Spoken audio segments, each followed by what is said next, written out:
유도선 목사입니다. 오늘도 여러분과 함께 은혜 받게 되었습니다. 오늘 다룰 말씀은 이 성경에 내게 대하여 증언한 것이라 하신 출애굽기에 계시된 그리스도와 복음, 저는 주제를요, 그 피를 볼 때에 너희를 넘어가리라.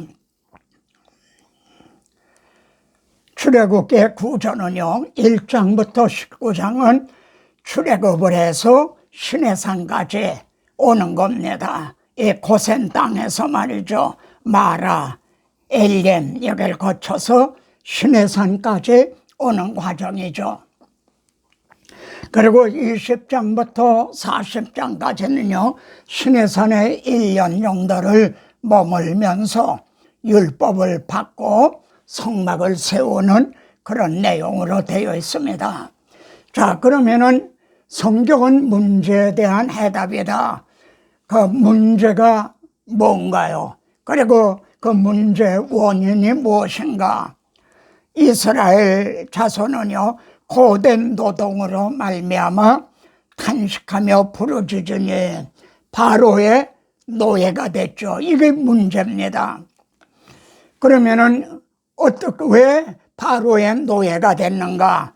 야곱이 이스라엘을 되게 하시고요, 그런 후에 하나님은 애굽으로 내려가기를 두려워하지 말라, 애굽으로 내려보내셨죠. 그래서 노예가 된 거죠. 하나님의 이런 계획은요 이미 창세기 15장에서 아브라함에게 내 자손이 400년 동안 이렇게 객이 되리라.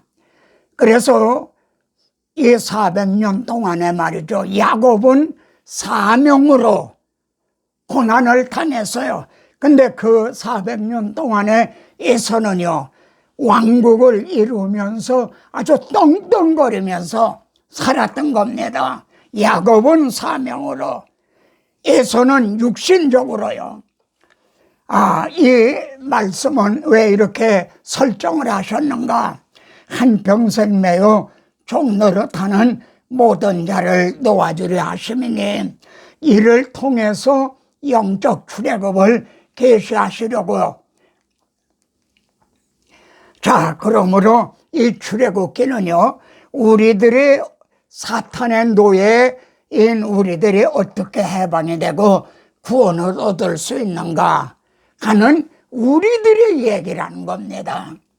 자, 이스라엘은요 학대를 받을수록 더욱 번성하고 퍼져나갔다 그랬죠. 어떻게 그것이 가능해졌나요? 하나님께서 내가 너와 함께 애굽으로 내려가겠고, 그리고 애굽으로 내려오신 하나님은요 불꽃 안에서 모세에게 나타내셨습니다. 떨개나무에 불이 붙었으나 이스라엘에 큰 환난을 당하지만 사라지지 아니하더라. 하나님이 그 가운데 계셨기 때문이죠. 다니엘서에도 보면요 내가 보니 결박되지 아니한 네 사람이 있다는 거예요. 하나님이 포로된 자들을 따라가셔서 그들 가운데 지켜주셨죠. 그리고 계시록에 보면은 촛대 사이에 교회죠, 인자 같은 분이 계시는 거예요. 그래서 반석 위에 세운 교회 흔들 저가 누구랴? 약속을 지켜주신 하나님입니다. 하나님의 아브라함과 이삭과 야곱에게 세운 언약을 기억하사 이스라엘 백성을 돌아보셨더라. 그러면은 아브라함에게 세워주신 언약의 그 핵심이 뭔가요? 이스라엘 백성들만을 위한 게 아니라 내 자손으로 말미암아 천하 만민이 복을 받게 하시려는 하나님의 구원 계획이죠.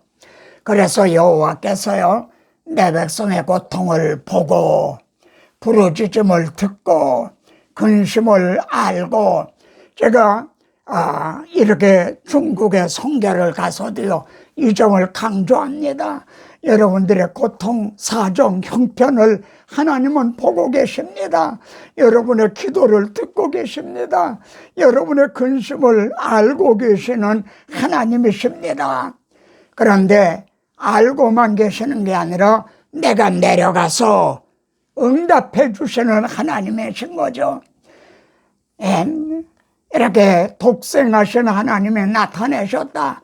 여기에 내려가서 이스라엘 백성들을 출애굽하시기 위해서는요, 내려오시지 않아도 구원하실 수가 있어요.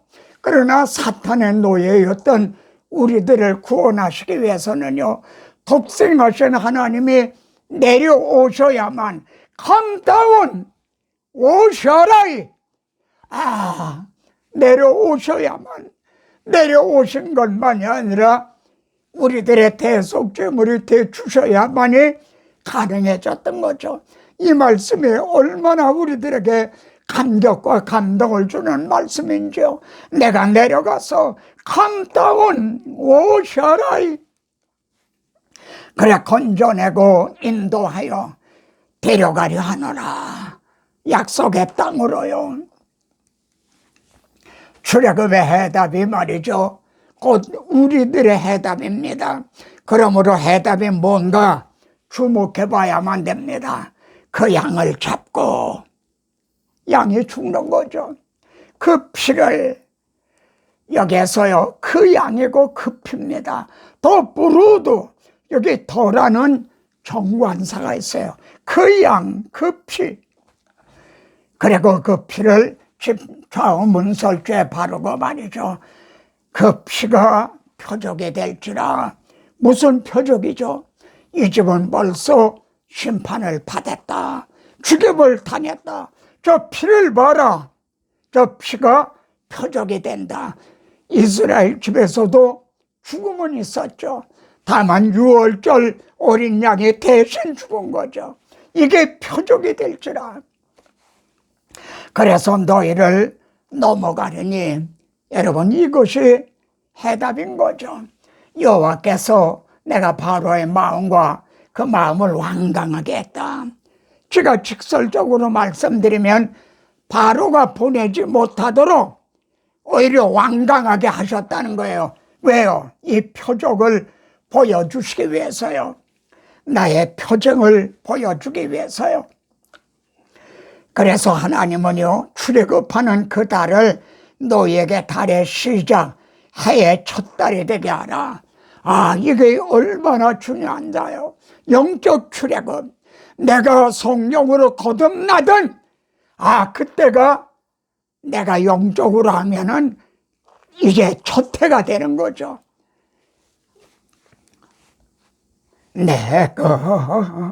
그 피를 6월절 그 양의 피를 볼 때에 내가 그 피를, 그 양의 말이죠,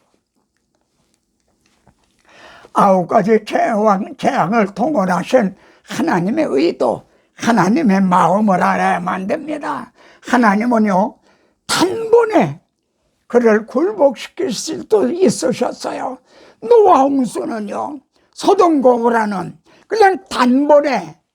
그런데 하나님은 이렇게 단번에 그를 애철 굴복시킬 수도 있으셨지만, 내가 너를 세웠으면, 하나님도요, 하나님의 구원 계획을 깨닫게 하기 위해서 바로까지도 들어쓰셨다는 겁니다.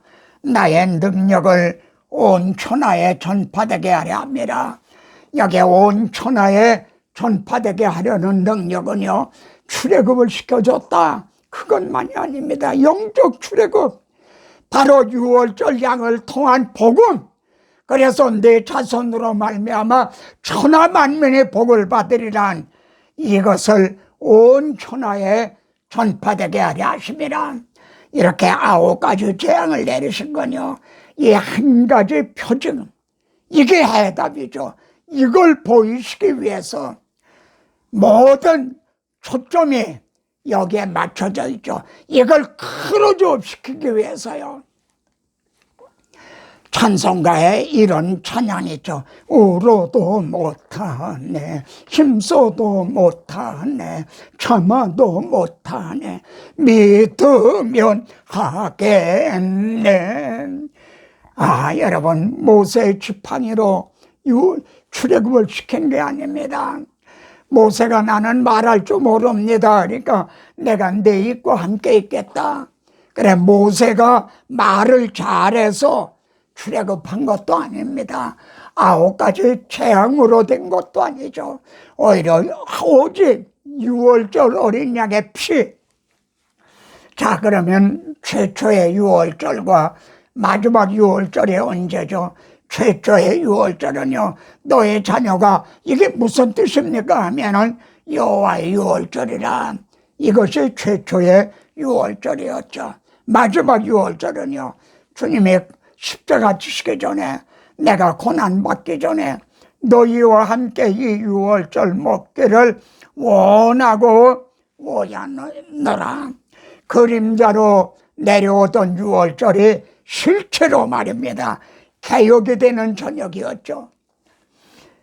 마태복음 6월절이라, 마가복음 6월절이라, 누가복음 6월절이라, 요한복음 6월절이라. 여러분, 이 초점이요, 네 복음서의 초점이 6월절에 맞춰져 있다는 것, 이 한 가지만이라도 명심하십시다. 그렇다면 지금 주님은 무엇을 원하고 원하실까요? 하나님의 아들이 우리들의 6월절 양이 되시셨다는 십자가 복음을 전해주기를 원하고 원하실 것이 아닌가요? 그러면 여기 잘 보세요. 고센 땅에는 우박이 없었다. 이스라엘 백성이 사는 고센 땅에는요, 또 이스라엘 자손이 사는 고센 땅에는 빛이 있었다. 애굽 전체는 흑암이 있었는데 그러면 될 거 아닌가요? 이스라엘 집에는 죽음이 없었다. 애굽 집에서는 장자들이 죽었는데 이스라엘 집에는 죽음이 없었다. 그러면 될 거 아닌가요? 그런데 왜 어린 양을 잡아서 그 피를 뿌리라 그러셨나요? 그리고 집 문 밖에 나가지 말라 그러셨나요? 너희를 속량하여 너희를 내 백성으로 삼고 하느니 속량으로요. 로마서에서요, 그러면 우리는 나으냐? 애굽을 하나님이 심판하셨다. 그러면 이스라엘은 하나님 앞에 죄인이 아니란 말이냐? 우리는 나으냐? 그래서요, 6월절 양의 속량으로만이 하나님의 백성이 될 수가 있어요. 에가서에는 여호와는 의로우시도다. 하나님의 구원 계획은 하나님의 의로우심에 손상을 입히면서 이루어 주신 게 아니란 말입니다. 하나님의 공의와 결부된 대속교리의 중요성을 보세요. 출애굽기 30장에서는요, 너의 생명을 대속하기 위하여 하나님 앞에 속전을 드릴 때에 부자라고 더 많이 내지도 말고 가난하다고 적게 내지도 말아라. 우리 모든 사람을 위하여 내주십니까? 여러분, 우리의 속량하신 값은요, 부자나 가난한 사람이나 동일하다는 거죠. 하나님께서 자기 아들을 내주신 건 목사님을 위해서만이 아니라 우리 모든 사람을 위하여 동일하게 내주셨다는 거죠. 형제를 위해서도요. 또 있습니다. 주님이 나귀 타기를 타고 입성을 하셨죠. 그런데 나귀는요, 부정한 동물로 분류가 돼 있어요. 그래서 나귀의 첫 새끼는 다 어린 양으로 대속할 것이라. 무슨 뜻이냐면 나귀 새끼를 살려서 짐도 싣고 이렇게 부려먹으려고 그러려면은 어린 양이 대신 죽어야 된다는 거예요. 만일 그렇지 않으려면은 그 목을 꺾을 것이라. 나귀 새끼를 죽이라는 거죠. 어린 양으로 대속하지 않을 것이면 나귀가 죽어야 된다는 거죠. 여기에서 우리는 나비 새끼구나, 바로 예수 그리스도를 태운 나는 나비 새끼구나, 이걸 깨닫게 되는 거죠. 성량으로 이라는 해답으로만 가는 게 저는 신분의 변화를 주목해 보십시오. 여러분, 형제의 신분은 뭡니까? 본래 이스라엘의 자손이었죠. 야곱의 자손이었죠. 그런데 애굽 사람의 종이 됐죠. 근데 너희를 하나님의 속량하여 너희를 내 백성을 삼고, 본래 야곱의 자손이 바로의 노예가 됐다가 속량을 통해서 하나님의 백성이 됐죠. 신약에서도요, 우리를 속량하시고 자기 백성이 되게 하려 하심이라. 홍해를 가르심도요, 만나를 먹여주심도, 생수를 마시게 하심도, 구름기도 불기도 인도하심도, 하나님의 유월절 어린 양으로 피로 사신 자기 백성들이기 때문이었다는 거죠. 광야에 갇힌 바 되었다, 이래서 출애굽을 했는데 하나님은 막다른 골목으로 인도를 하셨어요. 도관에 든 쥐다. 앞에는 홍해가 가로놓이고요, 뒤에는 바로의 군사가 쫓아오는 거예요. 그런데요, 주의 길이 바다에 있었으나 주의 발자취를 알 수 없었나이다. 시편 기자는 이렇게 축원합니다. 하나님이 자기 백성을 위해서 바닷속에 길을 준비해 주셨다는 거예요. 여러분, 홍해 바다가 아니었으면 어떻게 될까요? 조금은 더 갔겠죠. 그러나 바로는 마차를 타고 달려오는 거예요. 다시 사로잡혀 갔겠죠. 그런데 이걸 알지 못하고, 하나님의 마음, 하나님의 뜻은 알지 못하고 막 원망하면서 우리를 여기 와서 죽게 하느냐. 그들의 모세에게 속하여, 전에는 바로에게 속했던 노예였죠. 구름과 바다에서 세례를 받고 여기를 통과한 거를요, 위에는 구름이 있고 아다는 양쪽에 바닷물이 있는, 이걸 세례로 해석을 해주고 있죠. 여러분, 우리는 이 세례를 통해서 사망에서 생명으로 옮겨졌어요. 사탄의 그 진영에서 그리스도의 진영으로 옮겨진 거예요. 바로가 홍해까지는 추격해 왔다는 거. 그러나 홍해를 건너지 못했어요. 우리는 홍해를 건넜어요. 세례를 통해서 더 이상 사탄이 우리를 추격해 오지 못해요. 주장하지 못해요. 그런데 오늘날 많은 사람들이요, 홍해가 갈라진 것처럼 육신적인 어떤 기사이적 축복, 이런 것만 생각한다는 겁니다. 하나님은 우리를 위해서 휘장 가운데로 열어놓으신, 휘장을 열어놓아 주셨어요. 그리고 우리들의 마음에 시온의 대로가 있게 해주셨어요. 어느 게 더 큰가요? 홍해를 갈라주신 게 큰가요? 휘장을 열어주셔서 하나님 앞에 나아가게 해주신 게 더 큰가요? 홍해를 육지같이 걷는 경험을 한 후에도요, 우리를 여기서 다 굶겨 죽이는구나. 또 하나님을 또 원망을 했죠. 홍해를 육지같이 건너게 해주셨다면 이것도 하나님의 해결해 주실 걸 믿고 맡길 수가 없었나요? 이 만나를 내려주셨죠. 만나, 이것이 뭐냐? 뭐죠? 이것이 뭐죠? 주님의 살이에요. 생명의 떡이죠. 그래, 여호수아에서요, 가나안 땅에 들어가 그 소산 먹을 때 만나가 그쳤다. 그러니까 40년 동안을 하나님은 만날 나라 주셨죠. 그들이요, 금송아지를 만들어 놓고 애굽 땅에서 인도해 너희 신이라 하던 그 반역하던 그 다음 날도 만나를 내려주셨어요.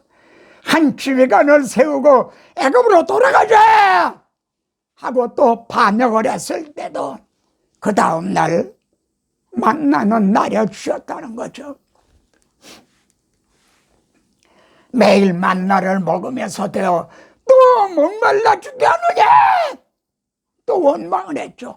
홍해를 육지같이 건너고 만나를 매일 오늘 아침도 만나를 내려주셨다면 또 생수도 주실 걸 믿고 맡길 수 있지 않나요? 내가 반석 위에 서려니, 여기 보세요. 하나님은 땅을 쳐라 그러신 게 아니라 반석을 치라 그러셨어요. 그런데 내가 반석 위에 서겠다 그러면 누굴 치라는 게 되죠? 바로 하나님을 치라는 게 되는 거죠. 그래서 그 반석이에요. 더럽 그 반석, 아무 반석이나 아니에요. 그 반석, 그 반석, 바로 반석은 예수 그리스도시죠. 주님이 치심을 당하거든 그 반석을 치라. 스트라이크 더 록, 그것서 물이 나오리니 백성이 마시리라. 이 생수가 또 해답이죠. 여러분, 만나와 생수가 해답이었죠. 그렇지 않으면 그들은 다 굶어 죽었을 거예요. 그런데 너희 조상들은 만나를 먹어서도 죽었거니와 그것은 참것의 그림자인 육적인 것이었다는 거죠. 20장에서 하나님의 율법을 주십니다. 율법을 주시는 건 해답인가 아닌가? 여기에는 두 가지 목적이 있어요. 율법은 무엇이냐? 범법함으로 도하여진 것이 아니냐? 범법하는 거, 만일 율법을 주시지 않았으면 법 없는 자가 되는 거죠. 무법천지가 되는 거죠. 그래서 죄를 억제하기 위해서 율법을 주신 게 첫째 목적이에요.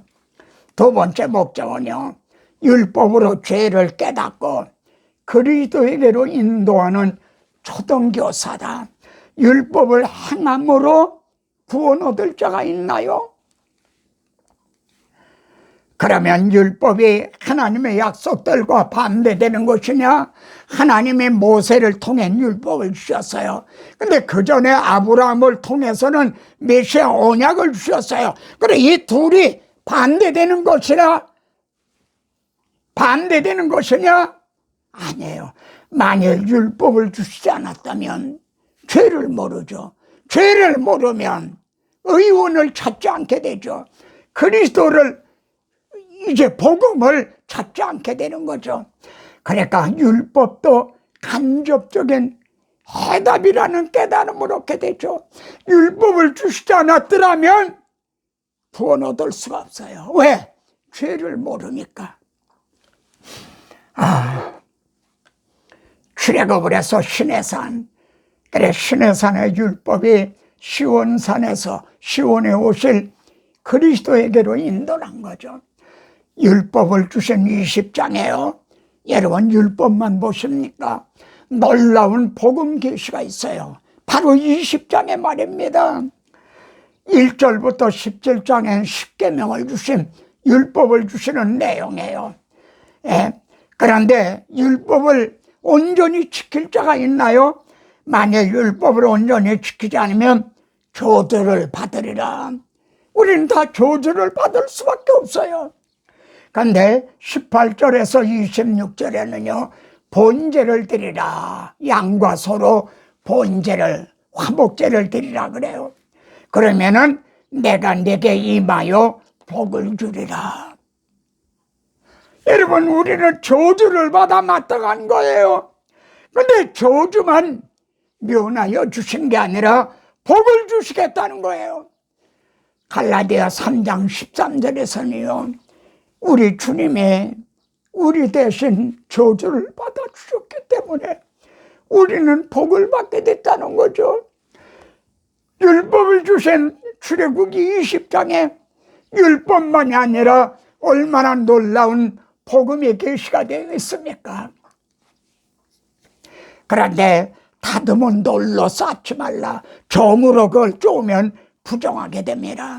우리들의 구원은요, 주님이 단독적으로 이루어 주신 거예요. 거기다 할례를 받아야 구원 얻는다. 그거는 다른 복음이라는 거죠. 얼마나 놀라운 말씀인가요? 25장에서 또 성막을 주시는데 이건 해답인가요? 아닌가요? 그들 중에 꼭 성소를 지으라 그러셨죠. 내게 보이는 모세 마음대로 짓는 게 아니라 하나님이 보여주신 설계대대로요. 속죄소를 만들라, 본제단을 만들라, 물두멍을 만들라. 만일 율법만 주시고 성막을 주시지 않았다면 어떻게 되죠? 속죄소도 없죠. 본제단도 없죠. 물두멍도 없죠. 그러면 문제만 있고 율법을 통해 죄만 깨달았어요. 죄를 깨달았는데 해결받을 속죄소, 본제단이 없는 게 되죠. 이것이 우리에게 주신 성경입니다. 그런데 물두멍을 만들 때는 여인들의 거울로 만들었더라 그래요. 그때는 쇠가 이렇게 반짝반짝해서 했죠. 거울에 비친 자기 모습을 보고 물두멍에 가서 죄를 씻는 거죠. 성경은 거울과도 같은 거죠. 모세가 산에서 내려오는 걸 더딤을 보고 왜 더뎠죠? 출애굽기를 보세요. 하나님께서 우리를 위하여 예비하신 그 성막 계시 그 모든 걸 자세하게 말씀해 주시느라고 내려오는 게 더뎠어요. 오늘날 주님도 재림이 그래서 더딘 건 아닌가요? 그들이 금송아지를 만들고 거기다가 번제 화목제를 들고 막 뛰놀았죠. 똑같다는 거예요. 하나님이 계셔야 될 곳에 금송아지가 앉아있는 것만 달라요. 여러분, 오늘날 예배가 이렇지 않은가? 이거 심각하게 예배 모양이 의식이 똑같다는 거예요. 하나님 계셔야 되는데 우상이 있을 뿐이다. 판대를 모세가 깨뜨렸죠. 그들은 24장에서요 우리가 다 준행하리이다. 그래 피를 뿌려서 언약을 맺은 자들이에요. 근데 율법을 행함으로는 구원 얻을 수 없다는 게 판이 깨진 이 자리에서 벌써 판명이 됐죠. 그런데 바울도요 내가 율법으로는 흠이 없는 자로다. 모세가 두 번째 다시 올라오라 그래 다시 십계명을 주셨는데 그때 내려올 때 보면 얼굴에서 광채가 났어요. 여러분 이 점은요 판이 깨진 후에야 광채가 났다는 겁니다. 율법을 행함으로는 구원을 얻을 수 없다는 이걸 깨달아야만 복음의 광채를 만날 수가 있어요. 그래 수건으로 얼굴을 가렸더라 그랬죠. 정확하게 말하면 얼굴의 광채를 가렸더라. 근데 사도 바울은요 놀랍게도 우리는 그렇게 아니하노라. 수건으로 가리지 아니한다. 뭐를요? 얼굴에 그 광채를 가리지 않는다. 무슨 뜻이죠? 오늘날 복음의 광채를 가리는 설교자들이 있다는 거죠. 수건이 벗어지지 않기 때문에요. 목사님 설교에는 복음이 없습니다. 노이드 존스 목사님이 어느 성도가 이 말하는 걸 듣고 충격을 받았다고 그러죠. 목사님 설교에는 복음이 없습니다. 광채가 없습니다. 목사님 얼굴에서는 이 수건이 벗어지지 않았습니다. 그리스도의 영광의 복음의 광채만이 해답인 거죠. 출애굽기는요 탄식하며 부르짖음으로 시작이 됐어요.